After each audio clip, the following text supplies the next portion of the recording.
guys, the Black Critic Guy, back with a brand new video in an all new style, and I hope you guys really enjoy it. Now, it's been more than a month since the release of Marvel's Guardians of the Galaxy Volume 2, a fun, entertaining, kick-ass, thrilling film that I thoroughly enjoyed watching with an awesome soundtrack that I just can't stop listening to. In fact, as I'm going to work right now, I'm listening to the soundtrack. And I have seen it twice now, and after the second viewing, an interesting yet equally troubling thought came to my mind, and that was, what the hell happened to Thanos?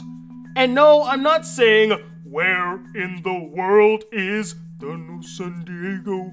I mean, what the hell happened to this intimidating, power-hungry, impending threat to Earth's mightiest heroes? I mean, let's pump the brakes real quick and go back to 2012 when the Avengers took the world by storm. It was fun, it was exhilarating, and it was hilarious. A perfect concoction to make an excellent superhero film. We've never seen anything like it before. Okay, we've seen other films like it before, but nothing at that caliber and meticulous planning. A 5-year plan consisting of 5 solo films that tied together, all culminating to the epic explosion of greatness known as the Avengers. And just when you thought it couldn't get any better, they drop a tasty morsel on us in a post-credit scene, enticing us with the promise of an even more badass and awesome antagonist to come. Ooh, wow, didn't see that one coming. Guess those puny humans were much stronger than we expected, huh? I mean, what I meant to say was, those humans, to face them is like to court death.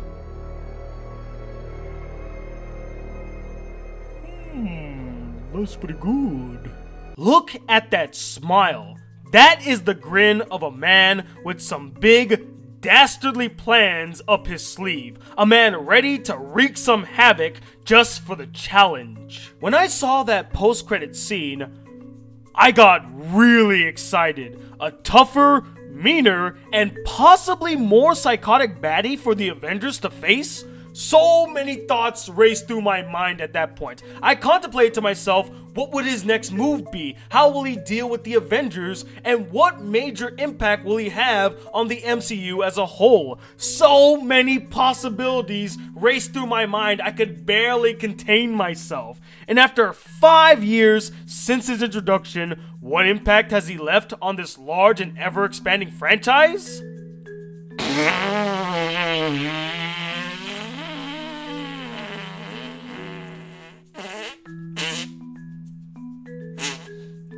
Nothing.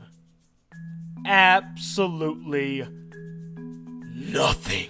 But wait, says someone in the comments, he did show up in Guardians of the Galaxy Volume 1 and made Ronan get that purple Infinity Stone thingy, so that technically counts as an impact.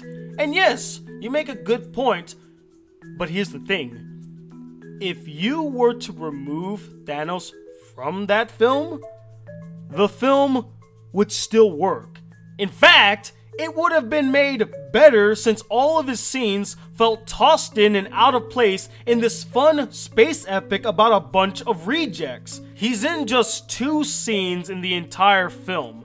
2 scenes! And they're basically, hey Ronan, can you do me a solid and go get that purple Infinity Stone thingy for me? I do it myself, but I just had me a big space lunch, and I really don't feel like getting off my cool, floaty, comfy chair. So could you do me a favor and go get it for me? If you do, I'll destroy something that you probably could destroy yourself once you have the stone. Okay. Hey Ronan, what's taking so long? I just finished watching all my shows on Space Netflix, and now I'm bored. Did you find the stone yet? Yes, and I just realized I could probably destroy something myself now that I have the stone. And once I do, I'm coming for you. So screw you, Thanos! Oh, hell no! You didn't just threaten me, boy! Now you've asked for it! Just wait till I get off my chair in a week, then you'll be sorry! Alright, I'm finally here to kill... Ah, shit! Well, I guess it's back to my chair for another couple movies. I wonder if they added anything new on Space Netflix. Let me see. Ooh! Season 5 of Space House of Cards. Alright! His presence in the film had no importance to what was happening, and thus feels very pointless. In fact, his 2 scenes in Guardians of the Galaxy perfectly sums up what he's been doing since we last saw him. Sitting on his ass and doing nothing. And this is supposed to be the end boss looming over the MCU? You're joking, right? If you want to find an example of how to build up the main antagonist of a series, you need look no further than Sherlock Series 1, James Moriarty. Throughout the course of Series 1, they speak of a man behind the curtains, the puppet master pulling the strings, whispers in the dark. They did an excellent job building up the mystery and the intrigue of the character, and when it came time to reveal him, it paid off as he was everything that he was built up to be. A master manipulator, a cunning strategist, and a complete psychopath. The perfect foe for Sherlock and Watson. Not only that, but he also had implications in every single case that John and Sherlock dealt with and solved in Series 1. He had relevance in the story and made an impact on the characters. Now compare that to Thanos, a character built up and heavily promoted as the big baddie, the final boss, the end game of the MCU. Sure, the guy looks the part, he does look pretty intimidating, but he just doesn't feel the part. He doesn't feel like this looming threat over the MCU coming to destroy everything in his path. He has little to no relevance in most of the Marvel films after the first Avengers. It's basically...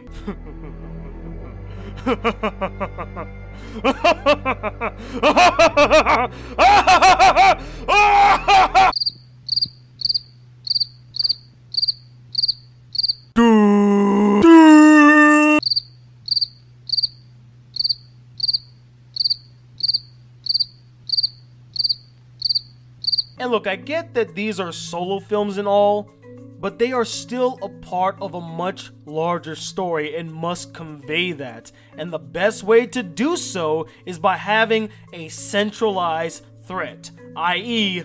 Thanos. And it finally dawned on me when I saw Guardians of the Galaxy Volume 2. Here we are, in space, where Thanos has been seen before, and he doesn't even make a blip. I mean, at the very least, show a bit of him imposing his power on a planet, or fighting an army, or searching for the Infinity Stones. Anything to show that yes, Thanos is coming, and he is a force to be reckoned with. In the end, what started off as a villain with loads of potential who could possibly change the shape of the MCU as we know it, seems like just another villain of the week terribly pushed to the wayside. The fact that Thanos, the big baddie of the MCU, is rarely mentioned in these Marvel films is a worrying sign, because he hasn't done much of importance in the story so far, and he is slowly but surely losing his relevancy. He's losing that enticing factor that we had for him when he first appeared. By the time he shows up as the main adversary in Avengers Infinity Wars, he may not be the great villain we hoped he'd be, which is unfortunate because Marvel Studios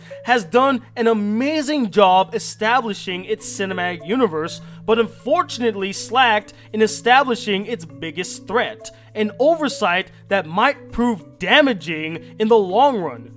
Till then, we'll have to wait till Infinity Wars for Thanos to finally get off his purple ass. But hey, that's just my take on it. I would love to know what you guys think about Thanos. Are you still excited for him and feel like they done well building him up as a character? Or are you slowly losing interest in him and feel like he won't live up to the hype? Comment and let me know. Also, let me know what you guys think about this new style of video. Would you like to see more of it, or do you want me to return to my old format of sitting in front of a camera and rambling for hours upon hours? Do let me know in the comments. I'm excited to hear what you guys have to say. And stay tuned. As always, more videos are on their way, and I cannot wait to give them to you guys. And until the next video, guys, if you'd like to see more videos on this channel, be a part of the Black Critic crew, please hit that subscribe button below. Like this video if you really enjoyed it. And I'm Tony Watt II, patiently waiting for Thanos to get off his ass and actually do something as the Black Critic Guy. Till then, peace, YouTube.